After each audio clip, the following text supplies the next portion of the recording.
I remember the day Mom passed, like it was yesterday. It was a crisp, clear October morning in Westerville, Ohio, the kind where the leaves are just turning gold and orange, and there's that perfect chill in the air. She'd been declining for a while, a slow fade after a stroke, and though we knew it was coming, nothing truly prepares you. My sister Brenda and I were there, holding her hands, pretending for a moment that we were still a united front. But that peace, that shared grief, shattered into a million pieces just 2 weeks later, in Mr. Henderson's stuffy law office downtown. He cleared his throat, adjusted his glasses, and began to read Mom's last will and testament. I was expecting the usual, the 50-50 split of the house and her modest savings, just as she'd always promised. That's what we talked about for years, what was fair. But then Mr. Henderson's words hit me like a physical blow. To my daughter, Brenda Miller, I bequeath my entire estate, including my residence at 145 Oakwood Drive. My breath caught in my throat, my entire world tilted. The house? All of it? To Brenda? It couldn't be right. Mom loved us equally. This wasn't her. My sister, sitting across from me, had a smug, almost imperceptible smirk playing on her lips. In that moment, I knew. She had done something unspeakable. But how? And why? And what was I going to do about it? My mother's memory and my own sense of justice demanded answers. What would you do if your own sister stole your inheritance right out from under you, betraying not just you, but the memory of your beloved mother? If you've ever faced a betrayal that rocked your world, make sure to hit that subscribe button and join the Revenge and Justice Chronicles family. You won't want to miss how this story unfolds. The air in Mr. Henderson's office felt thick, suffocating. The polished mahogany desk, the stacks of legal tomes, even the quiet hum of the fluorescent lights. Everything seemed to conspire against me. I could feel Brenda's eyes on me, a mixture of feigned sympathy and thinly veiled triumph. My mind raced, trying to make sense of the words I'd just heard. The house, Mom's beloved home, the place we grew up, the place she'd poured her heart and soul into for 50 years, was gone. Not split, not shared, but gone from me. Mr. Henderson, I managed, my voice a strangled whisper, there must be some mistake. Mom always said the house would be split between us. She said it 100 times. He sighed a tired professional sigh. Ms. Miller, I understand this is difficult, but the will I am reading is the most recent, signed and notarized on July 14th of this year. He pushed a copy across the table to me. The signature looked like Mom's, shaky but recognizable, or at least a good imitation. My eyes scanned the document, my heart pounding a frantic rhythm against my ribs. July 14th. That was just 3 months before she passed, when she was already frail, often confused, and relying heavily on Brenda for everything. Mom wouldn't do this, I insisted, my voice gaining strength, tinged with disbelief and a rising tide of anger. She wouldn't cut me out, Brenda finally spoke, her tone saccharine sweet. Sarah, Mom was very clear. She wanted me to have the house. I was the one taking care of her, remember? You were always so busy with your job, your kids. I sacrificed a lot. That was a lie, a blatant, cruel lie. I lived less than 20 minutes away, in Dublin. I was there every weekend, often during the week, bringing groceries from Costco, helping with her medications, taking her to her appointments at Ohio Health Riverside Methodist Hospital. Brenda lived across town, in Grove City, and her visits were sporadic, often just long enough to complain about her own financial struggles. That's not fair, Brenda, I snapped, the politeness dissolving. You barely lifted a finger. Mr. Henderson cleared his throat again, a warning. Ladies, please. I am simply executing the will as it stands. If you have concerns about its validity, you would need to pursue that through legal channels. He counted on my silence. He never counted on my patience. I stared at the signature again. Something felt off. Mom had always been meticulous about her paperwork, even when her hands trembled. This signature looked forced, almost, or perhaps just done quickly, without care. But Mom always cared. She cared about details, and she cared about fairness. This wasn't fair. This wasn't her. This was Brenda. Leaving the lawyer's office, the autumn air felt colder, sharper. Brenda scurried off to her car, avoiding my gaze. I stood on the sidewalk, the copy of the will clutched in my hand, the words burning into my mind. My mother, Eleanor Miller, had lived her life with integrity. She raised us to be honest, to treat each other with respect. This document, this betrayal, desecrated her memory. I drove home in a daze, the familiar streets of Westerville blurring past. The vibrant fall colors, usually a source of comfort, now seemed mocking. How could my own sister do this? How could she so cruelly disregard our mother's wishes, not to mention our lifelong bond? I pulled into my driveway, the engine still running, staring at my own modest suburban home. It was a good home, but it wasn't Mom's home. It didn't hold the memories, the scent of her baking, the echoes of our childhood laughter. The next few days were a blur of grief, anger, and a gnawing sense of injustice. I called my husband David, who was equally outraged. "Sarah, this isn't right. You know your mom. She'd never cut you out like that. Brenda's always been opportunistic, but this is a new low." His support was a lifeline. I also spoke to my best friend Carol, who listened patiently as I recounted the entire devastating scene. "Sarah, you have to fight this," she urged, "for your mom, for yourself." I knew she was right. But where to even begin? The thought of challenging a will, of dragging family drama into a legal battle, was daunting. It felt overwhelming. It felt like a betrayal of Mom's memory in a different way, to air our dirty laundry. But then I thought about Brenda, her smug face, her casual dismissal of my pain. And I thought about Mom, who always taught us to stand up for what was right. I spent hours online, researching contesting a will in Ohio, undue influence, probate fraud. The legal jargon was dense, intimidating, but one thing became clear: it was possible. It wouldn't be easy, it wouldn't be cheap, and it would undoubtedly be ugly. But the alternative, letting Brenda get away with it, was simply unacceptable. I couldn't live with that. My first step, I decided, would be to gather more information about this new will. Who was the notary? Where was it signed? What exactly had Brenda been doing in the months leading up to Mom's death? I needed facts, not just feelings. I needed proof, and I was going to get it, no matter what it took.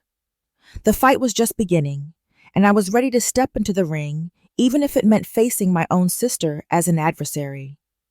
The thought made my stomach churn, but the fire in my belly burned brighter than the fear. This wasn't just about a house. It was about truth, justice, and honoring my mother's legacy. I knew, deep down, that Mom would want me to fight. And I was going to fight like hell. The next chapter would involve digging into the records, trying to piece together the timeline of deception, and confirming my gut feeling that something was deeply, fundamentally wrong with that document. The memory of Brenda's smirk gnawed at me. It wasn't just the house. It was the audacious disrespect, the calculated cruelty. I couldn't let it stand. The day after the will reading, I called Brenda, trying to keep my voice even, despite the volcano simmering inside me. "Brenda, we need to talk about Mom's will. This isn't what she wanted. You know that." Her voice on the phone was annoyingly calm, almost bored. "Sarah, There's nothing to talk about. It's done. Mom made her wishes clear. Clear? Brenda? She told me just last year, at Thanksgiving dinner, that she wanted us to split everything. She even talked about how we'd handle the estate sale together. People change their minds, Sarah, especially when they realize who truly cares for them. The insinuation hung in the air, thick and poisonous. That's a low blow, Brenda. You know I was there for Mom. I drove her to countless appointments. I cooked her meals. I spent every Sunday with her. And I was there every day, doing the important stuff, she retorted, her voice hardening. Managing her finances, making sure her bills were paid, handling her doctors. You just popped in for the easy stuff. This was a familiar pattern with Brenda. Twisting the narrative, minimizing my contributions while exaggerating her own, and it was infuriating. Managing her finances? What exactly does that mean, Brenda? Because Mom was always very independent with her money. She wasn't so independent towards the end, Sarah. She needed help. And I was there, so don't pretend like you're suddenly some victim. Mom knew what she was doing. She thought she was so clever, but she underestimated my love for Mom. The conversation spiraled into a heated argument, ending with Brenda hanging up on me. It was clear she wouldn't confess, wouldn't back down. The cold denial was absolute. I knew then that this wasn't just a misunderstanding. It was a deliberate act of deception. My next step was to find an attorney specializing in probate litigation. I couldn't go back to Mr. Henderson. He represented the will as it stood. I needed someone who would fight for me. I started by asking Carol for recommendations, and she connected me with a sharp, no-nonsense attorney named Miss Evelyn Reed, whose office was in downtown Columbus, not far from the Franklin County Courthouse. Miss Reed had a reputation for being tough but fair. Her office was modern, minimalist, a stark contrast to Mr. Henderson's old-school charm.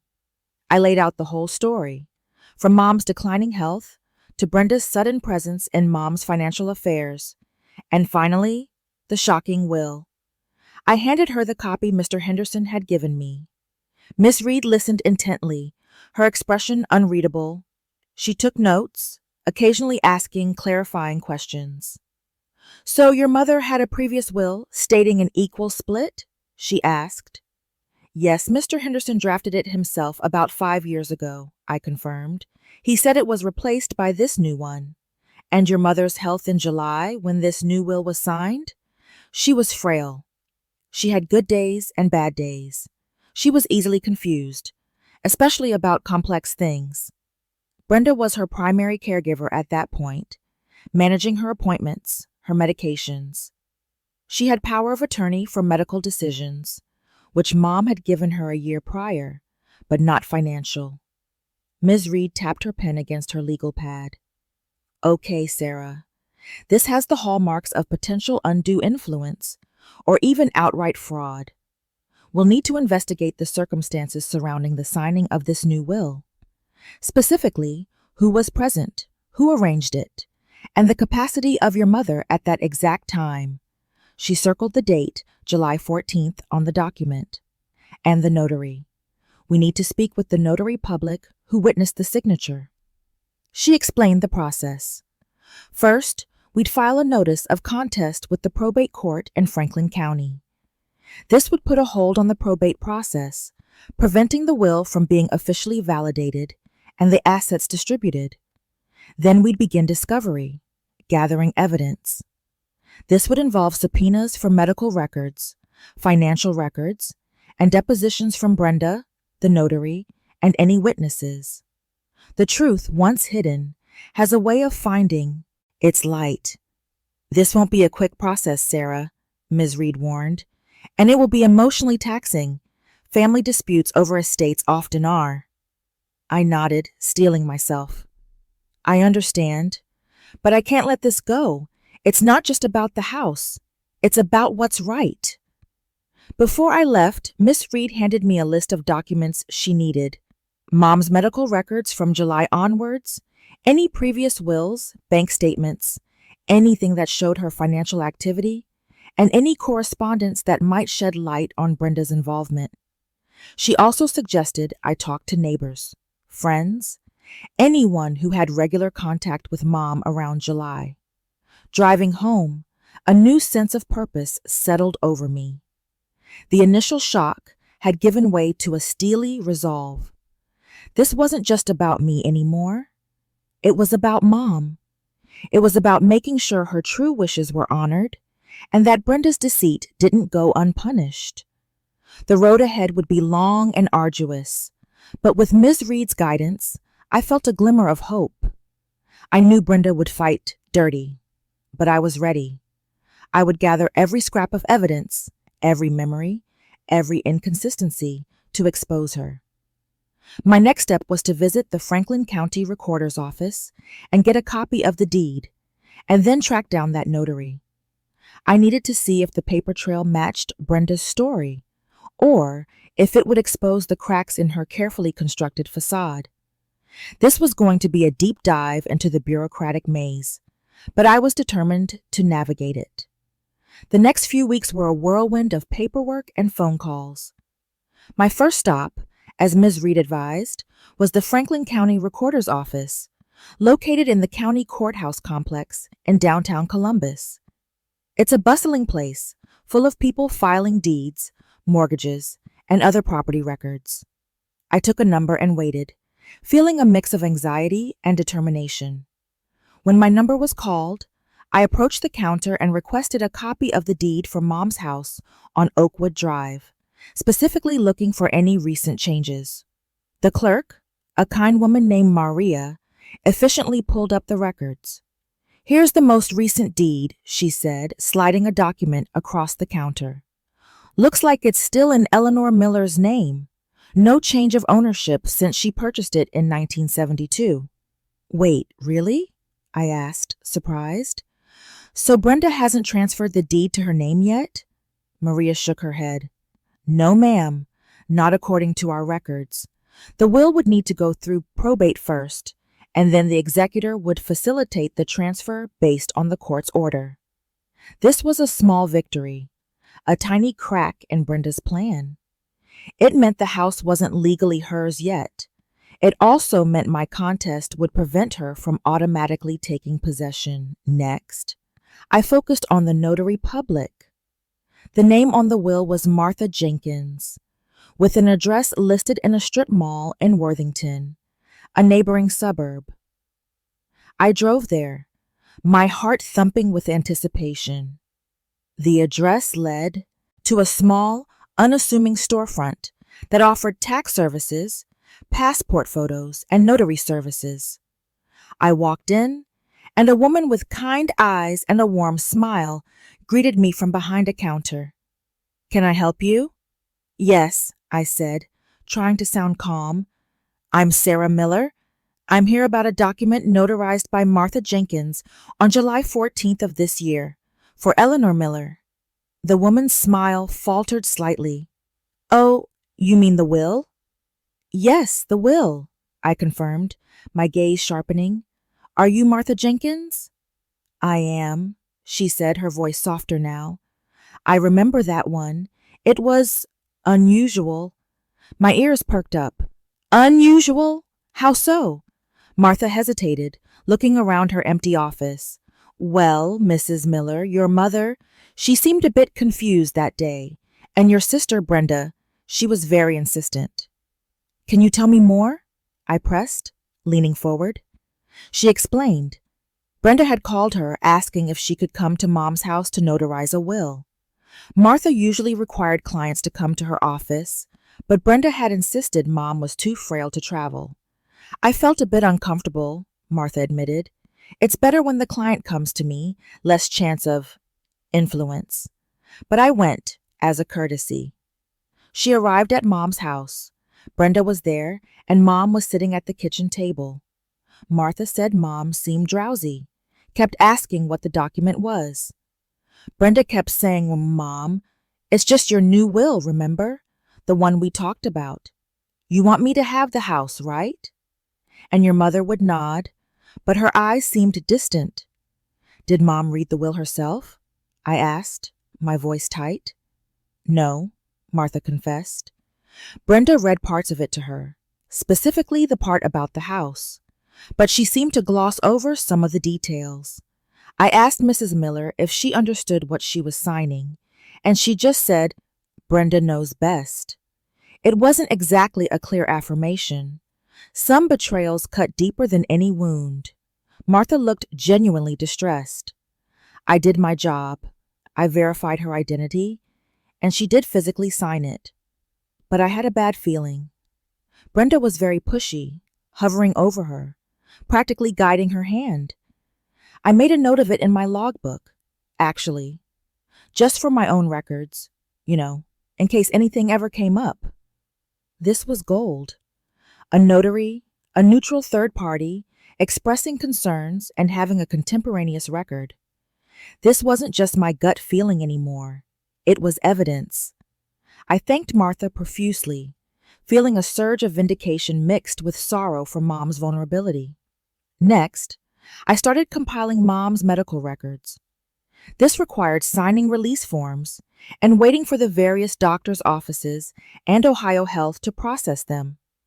I specifically requested records from around July 14th, looking for any notes about her cognitive state, medications, or general health that might indicate her susceptibility to undue influence. I also dug through Mom's old files, searching for her previous will. I knew it existed. Mom was organized, a place for everything, and everything in its place. After a few hours, tucked away in an old metal filing cabinet in her den, I found it. It was dated 5 years prior, clearly stating a 50-50 split between Brenda and me. This was critical, establishing her long-standing intent. I also reached out to some of Mom's closest friends, like Mrs. Henderson from church potlucks, and her neighbor, Mr. Davidson, who often helped her with yard work. I asked them about Mom's state of mind in the months leading up to her passing, and specifically about Brenda's presence. Mrs. Henderson recounted how Brenda had become very protective of Mom, sometimes even preventing friends from visiting, saying Mom was resting. Mr. Davidson mentioned seeing Brenda's car at Mom's house almost daily in July and August, far more than usual, and that Mom seemed quieter during that time. The pieces were starting to fit together, forming a disturbing picture of Brenda isolating Mom, taking advantage of her weakened state, and manipulating her into signing a document that went against everything she had ever stood for. It was a calculated, cold-hearted plan. The anger simmered, but it was now channeled into focused determination. I had the previous will, the notary's testimony, and witness accounts. The next step was to present all of this to Ms. Reed and formally contest the will in probate court. This was no longer just a suspicion. It was a case building brick by agonizing brick, and I was ready to lay it all out for the judge.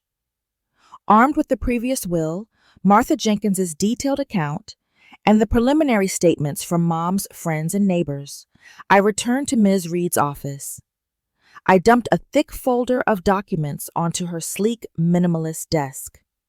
She meticulously reviewed everything, her eyes scanning the notary's logbook entry, the copy of the old will, and my handwritten notes from conversations with Mrs. Henderson and Mr. Davidson.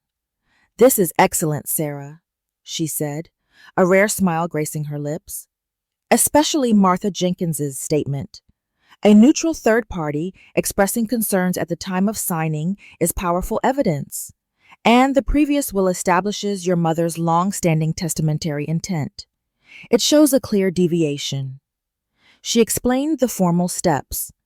We would file a complaint to contest will in the Franklin County Probate Court.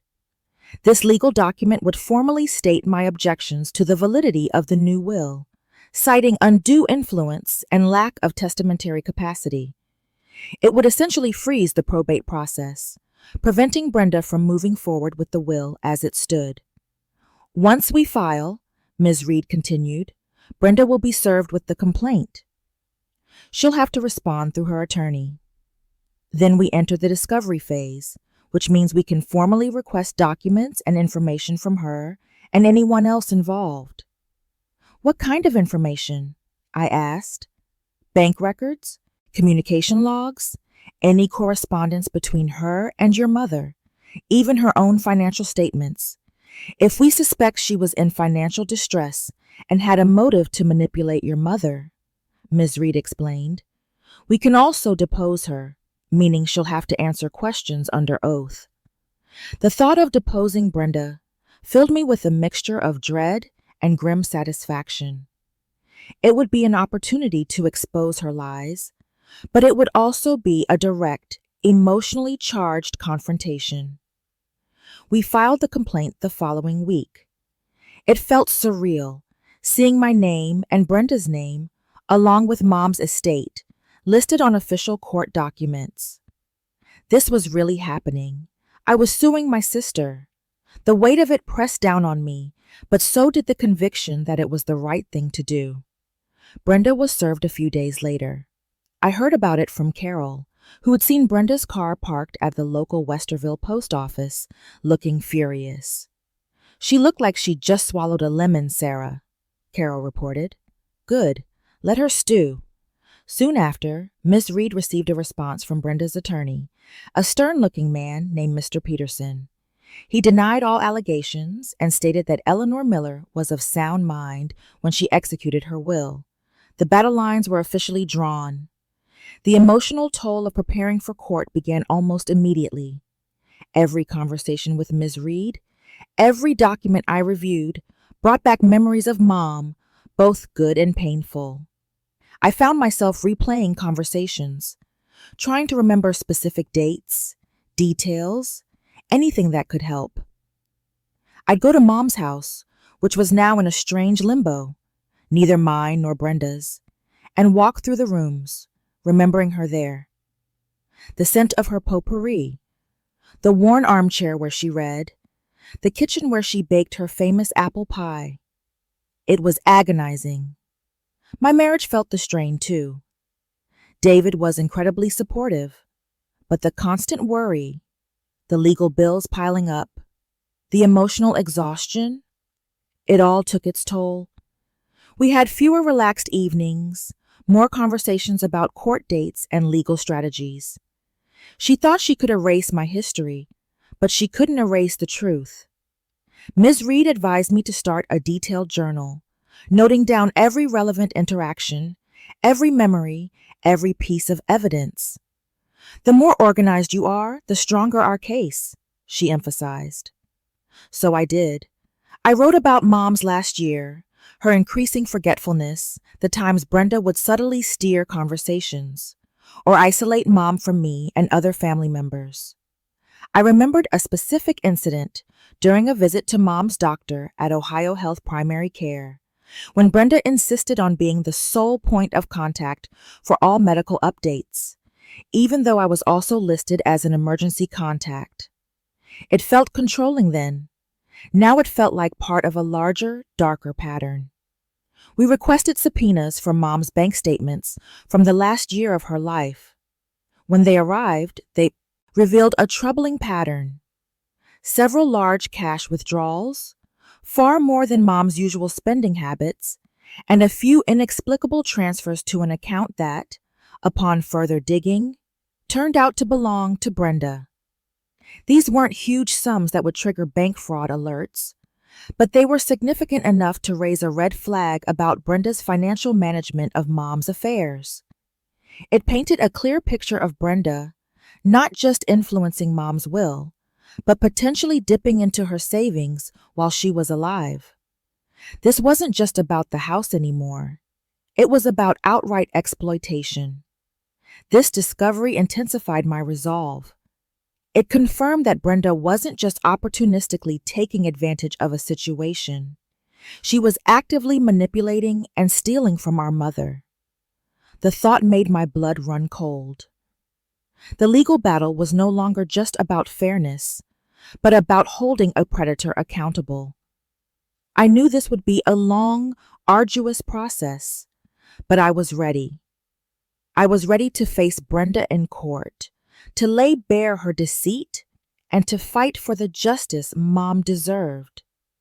The next phase would be depositions, where Brenda would finally have to answer under oath, and I knew that would be a true test of her lies.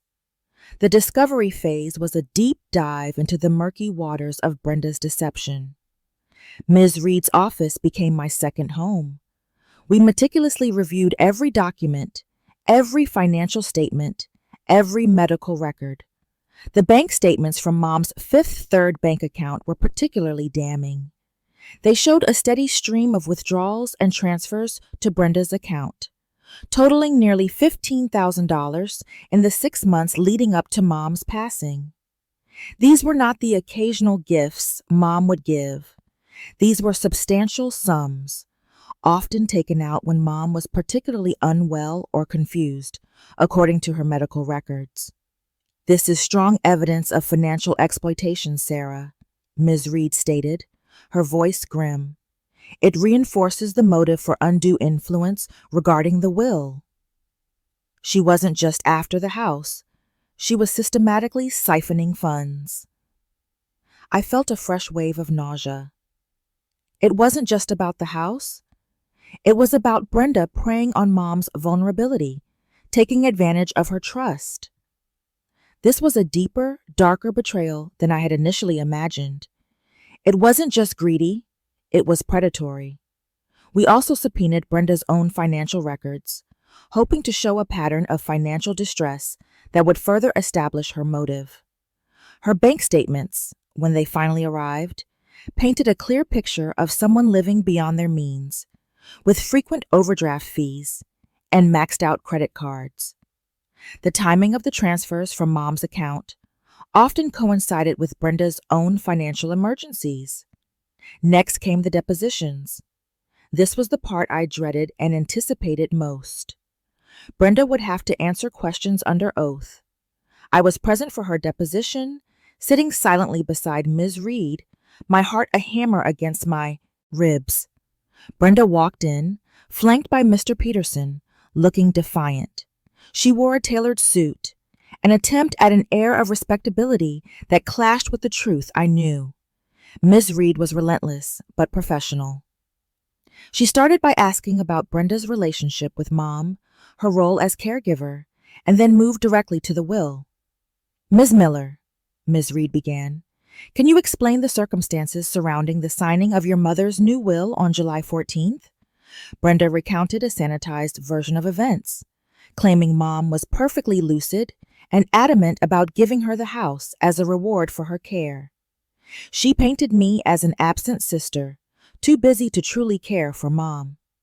And who arranged for the notary, Martha Jenkins, to come to your mother's home?" Ms. Reed asked. "I did," Brenda admitted. "Mom couldn't get out much." "And did Mrs. Jenkins express any concerns about your mother's capacity to sign the document?" Brenda hesitated. "Not that I recall. She just did her job. Are you aware that Ms. Jenkins made a note in her logbook expressing concerns about your mother's confusion and your insistence during the signing?" Brenda's face flushed. That's not true. She never said anything to me." Miss Reed then presented Martha Jenkins's notarized statement, detailing her observations. Brenda sputtered, denying it, calling Martha a liar. It was a pathetic display. Then came the questions about the financial transfers. Brenda claimed they were gifts from Mom or reimbursements for expenses incurred while caring for her. She couldn't provide receipts for most of these expenses. "So your mother, Eleanor Miller, who lived on a fixed income, suddenly decided to give you nearly $15,000 in a few months, while also changing her will to give you her entire house?" Ms. Reed asked, her voice dripping with skepticism. "And this coincided with several overdrafts in your own bank account? The truth has a way of revealing itself, even through layers of deceit." Brenda stammered, Mom was generous. She knew I needed help. It was excruciating to sit there and listen to her lies, but I knew it was necessary. Ms. Reed was systematically dismantling her story. The deposition lasted for hours, and by the end, Brenda looked visibly shaken, her defiance crumbling. After Brenda's deposition, it was my turn. I recounted my relationship with Mom, my frequent visits, my concern about Brenda's increasing control. I brought up specific conversations where Mom expresses her desire for fairness between us. I shared the stories of Mom's declining memory, the time she'd forget what day it was or repeat herself within minutes. I presented copies of my credit card statements showing groceries and supplies I'd bought from Mom, proving my consistent care. We also brought in testimony from Mom's primary care physician, Dr. Evelyn Chen, who, under subpoena, provided medical records that indicated Mom was suffering from early-stage cognitive decline in July, making her susceptible to influence, though not entirely incapacitated. Dr. Chen's notes from a July checkup indicated Mom was easily distractible and had mild memory impairment affecting complex decision-making. This wasn't a diagnosis of dementia, but it was enough to show vulnerability. We also had Mr. Davidson and Mrs. Henderson provide sworn affidavits detailing their observations of Mom's increasing isolation and Brenda's controlling behavior. Mr. Davidson recalled Brenda putting up no soliciting signs and even telling him not to bother Mom with yard work anymore, claiming she preferred to handle everything. This further supported the narrative of Brenda creating an environment where she could manipulate Mom without interference. The web of deceit Brenda had spun was intricate, but with each piece of evidence, Ms. Reed and I were unraveling it. The case was strong, built on facts, not just my emotional distress. We had motive, opportunity, and concrete evidence of manipulation. The next step was to present all of this in court, where a judge would finally decide the fate of Mom's will, and ultimately, her legacy. I knew the final confrontation would be tough, but I felt a growing confidence that justice was within reach. We had done our homework, and Brenda's carefully constructed facade was about to come crashing down. Before the full probate court hearing, the judge ordered mandatory mediation, a common step in Ohio estate disputes. The idea was to see if Brenda and I could reach a settlement outside of court, saving time, money, and emotional anguish. Miss Reed advised me to go in with an open mind, but also to be firm on the principle of fairness. The mediation took place in a neutral conference room, not in the courthouse itself, but in a separate legal building in downtown Columbus. A professional mediator, a elderly woman named Ms. Davies, led the session. Brenda was there with Mr. Peterson, looking considerably less defiant than she had during her deposition, but still radiating an air of aggrieved innocence. We started in a joint session, each side presenting their case briefly. Brenda, through Mr. Peterson, reiterated her claims of being Mom's devoted caregiver and Mom's clear desire for her to have the house. I, through Miss Reed, presented our evidence of undue influence, Mom's diminished capacity, and the financial exploitation. Then we moved into separate rooms, with Ms. Davies shuttling back and forth, trying to find common ground. Brenda's initial offer was insulting. She would give me a paltry sum, barely enough to cover my legal fees and keep the house. She says she's willing to be generous, Sarah, considering she's the primary beneficiary, Miss Davies relayed. Generous, I scoffed.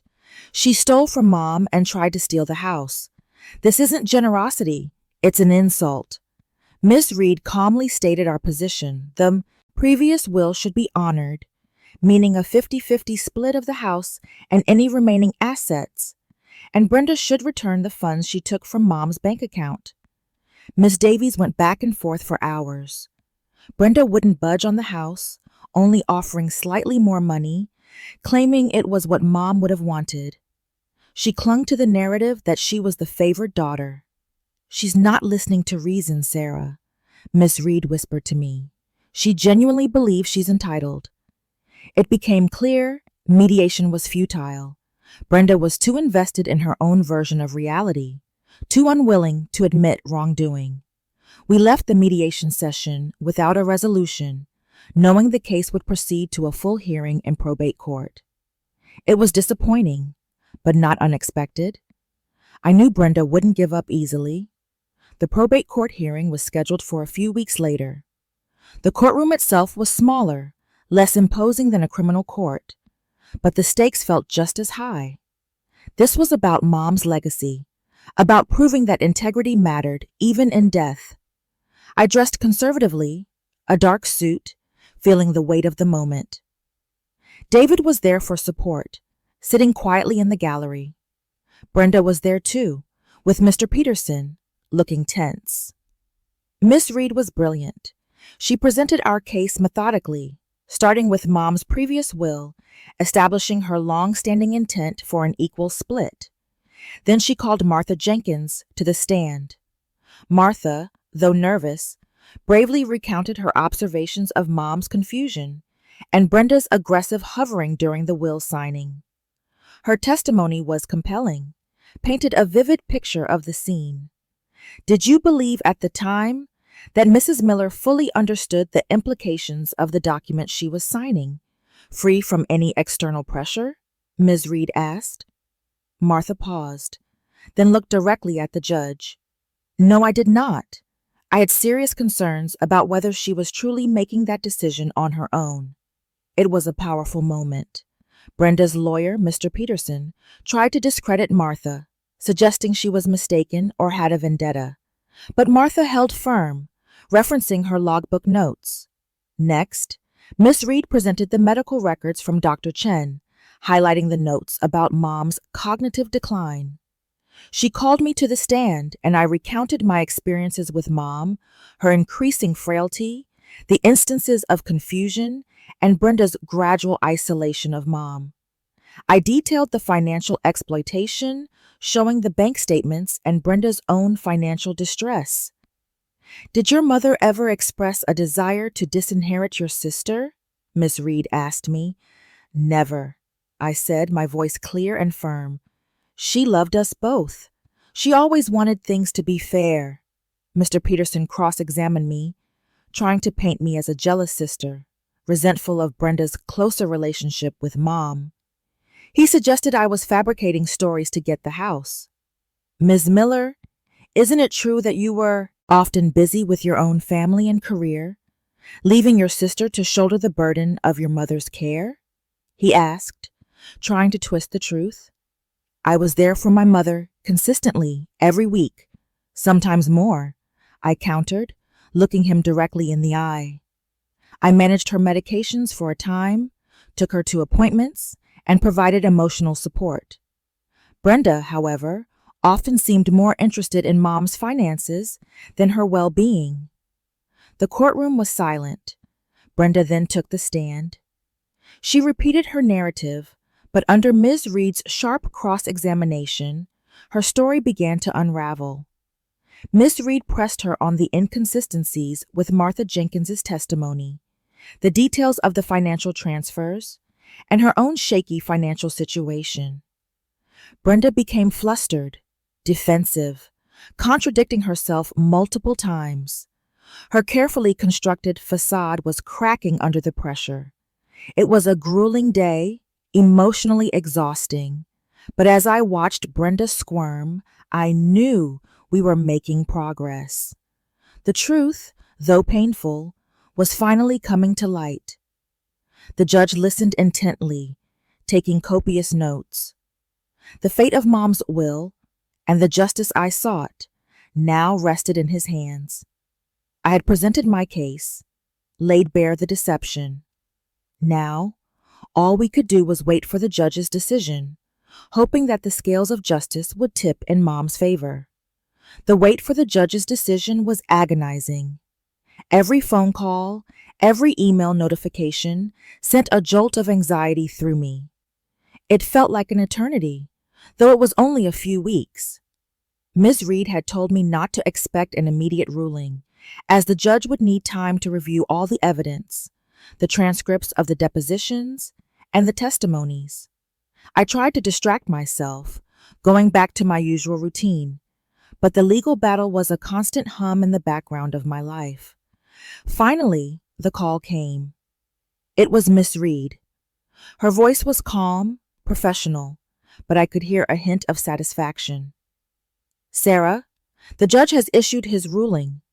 He has found in our favor. A wave of relief, so profound it almost buckled my knees, washed over me. He did? Oh my God. Evelyn! What does that mean? It means the court has deemed the July 14th will invalid due to undue influence and your mother's diminished capacity at the time of signing. The previous will, the one from 5 years ago, has been reinstated as your mother's true last will and testament. I sank into a chair, tears streaming down my face. Not tears of sadness, but of profound relief and vindication. Justice. Real justice. What about the money Brenda took? I managed to ask, wiping my eyes. The judge also ordered Brenda to repay the $15,000 she misappropriated from your mother's account, with interest. He was quite clear that her actions constituted financial exploitation of an elderly person. This was more than I had hoped for. It wasn't just about the house. It was about holding Brenda fully accountable for her predatory behavior. She hadn't just tried to steal my inheritance. She had stolen from Mom while she was still alive. Brenda's reaction, when she received the news, was predictably furious. Mr. Peterson called Ms. Reed, threatening an appeal, but Miss Reed calmly informed him that the judge's ruling was well supported by the evidence and that an appeal would likely be a waste of Brenda's time and money. The judge's written opinion was thorough, citing Martha Jenkins's testimony, Dr. Chen's medical notes, and the clear pattern of financial exploitation. It was a slam dunk. Brenda, faced with the overwhelming evidence and the cost of further legal action, eventually backed down. The emotional weight of victory was heavy. While there was satisfaction, there was also a deep sadness. My family was irrevocably broken. The sister I grew up with, the one I shared childhood secrets and dreams with, was now a stranger, a betrayer. There would be no reconciliation. The bridge was burned, reduced to ashes by her greed and deceit. I went to Mom's house a few days later, a sense of quiet reverence about me. The house, our childhood home, was now truly ours, mine and Mom's in spirit, and legally, mine and Brenda's, to share as Mom had intended. It felt different now, no longer tainted by the shadow of Brenda's manipulation. Ms. Reed guided me through the next steps. As per the reinstated will, I was appointed co-executor with Brenda, but given the circumstances, the court allowed me to handle the estate with minimal input from her, under strict oversight. The first order of business was to sell the house. David and I agreed it was the best course of action. Neither of us wanted to live there, and the memories, while cherished, were now intertwined with the painful legal battle. It was too emotionally charged. We hired a local real estate agent in Westerville, one Mom had known and trusted. We spent weeks clearing out the house, going through Mom's belongings. It was a bittersweet process. Every item held a memory. Her collection of thimbles, the old photo albums, her favorite rocking chair. We decided to hold an estate sale, inviting neighbors and friends, allowing Mom's cherished possessions to find new homes where they would be appreciated. It felt like a proper farewell, a way to honor her life and her love for beautiful things. The proceeds from the sale, along with the eventual sale of the house, would be split 50-50, as Mom had wanted. Brenda, through her lawyer, reluctantly complied with the court orders. She repaid the $15,000, which went back into Mom's estate before the final distribution. She didn't attend the estate sale, and I hadn't spoken to her directly since the mediation. Our communication was strictly through our attorneys. It was a stark, painful realization that our relationship, once a given, was completely severed. The house sold quickly to a young family with 2 small children, and seeing them walk through the door, excited about their new home, brought a strange sense of peace. Mom would have loved that. She always loved children. Justice, though hard won, felt like a heavy cloak. With the house sold and the estate settled, the funds were finally distributed. It wasn't a windfall, but it was a fair share, enough to help with some home renovations and a comfortable nest egg for retirement. But more than the money, it was the principle. It was knowing that I had fought for Mom, for her memory, and that her true wishes were finally honored. The legal battle had been brutal, but I had emerged from it with my integrity intact, and with the knowledge that some things are worth fighting for, no matter the cost. The next chapter would be about picking up the pieces, healing, and finding a new path forward, free from the shadow of betrayal. The dust settled, slowly but surely, after the probate court's decision and the finalization of Mom's estate. The sale of the house, the distribution of funds, the severing of ties with Brenda. It all felt like closing a monumental, painful chapter in my life. The financial relief was certainly welcome. The inheritance allowed David and me to pay off our remaining mortgage and put a significant amount into our retirement savings, easing a lot of the everyday financial pressures. It wasn't about the money, not really, but it certainly helped us move forward with a sense of security that Brenda had tried to deny me. But the real victory wasn't financial. It was the restoration of Mom's legacy. Her true wishes were honored. That was the core of it for me, knowing that her final intentions, the ones she held for decades, were respected and not overridden by a moment of weakness and manipulation, brought a deep sense of peace. Processing the betrayal, however, was a much longer journey. The anger still flared sometimes, especially when I saw something that reminded me of Brenda, or when I thought about the sheer audacity of her actions.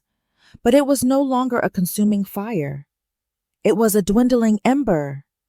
I found myself talking about it less, the raw edges of the wound slowly scarring over.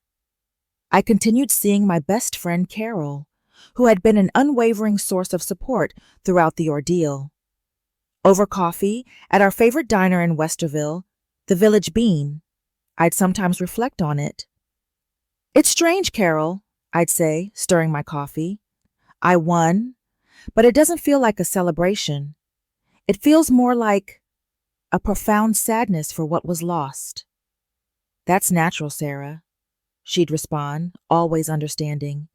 "You lost a sister, even if she wasn't truly a sister to you in the end, and you lost a bit of your innocence, realizing what people are capable of." She was right. The innocence was gone. I learned a harsh lesson about greed and the dark side of family dynamics. But I also learned about my own strength, my tenacity, and the power of standing up for what's right. I learned that even when faced with seemingly insurmountable odds, with the legal system, and with a determined deceiver, justice can prevail. I decided to take some time for myself. David and I took a long overdue trip to the Outer Banks in North Carolina, a place Mom always wanted to visit but never got the chance. Walking along the windswept beaches, watching the waves crash, I felt a sense of cleansing. I scattered a handful of Mom's ashes into the ocean, a quiet, personal ritual, a final farewell, and a promise to carry her memory with honor. It wasn't a church potluck or a family gathering, but it felt right, a quiet moment between me and Mom. Back home in Ohio, life slowly resumed a new normal. I got more involved in my community. I joined the local HOA board, something I'd always thought about but never had the time for. I volunteered at the local animal shelter, finding solace in caring for creatures who couldn't speak for themselves. These small actions, these connections, helped me rebuild a sense of trust and purpose. I even considered becoming an advocate for elder abuse awareness. The experience with Mom and Brenda opened my eyes to how vulnerable older adults can be, especially when a trusted family member becomes a perpetrator. I started researching local organizations, thinking about how I could share my story to help others avoid similar situations. It felt like a way to turn my pain into purpose, to make sure Mom's experience wasn't in vain. Life doesn't always give you closure, but it does give you a path forward. My relationship with David deepened through the ordeal. We faced a significant challenge together, and we came out stronger, more united. He saw me at my most vulnerable, my most determined, and he stood by me every step of the way. Our children, who had watched me go through this, learned a powerful lesson about integrity and fighting for what you believe in. As for Brenda, I heard snippets through mutual acquaintances. She'd moved out of state, likely to avoid the judgment and the shadow of her actions. There was no apology, no attempt at reconciliation, and honestly, I didn't expect one, nor did I want one. The wound was too deep. Some relationships, once broken by such profound betrayal, simply cannot be mended. I learned that justice isn't always about revenge. Sometimes it's about reclaiming your peace. It's about standing up for truth, honoring those you love, and protecting their memory. It's about finding the courage to fight, even when the fight is against someone you once called family. And in the end, that peace, hard-won and deeply earned, was the greatest inheritance of all. I had fought for my mother's legacy, for what was right, and in doing so, I found a strength within myself I never knew I had. It was a long, painful road, but I walked it, and I emerged on the other side whole again, ready for whatever life might bring. And that truly was the greatest victory. My story is just one example of how justice, even against overwhelming odds and heartbreaking betrayal, can be found. If you've been inspired by this tale of perseverance and integrity, please like this video, share it with someone who needs to hear it, and subscribe to Revenge and Justice Chronicles for more stories of truth prevailing.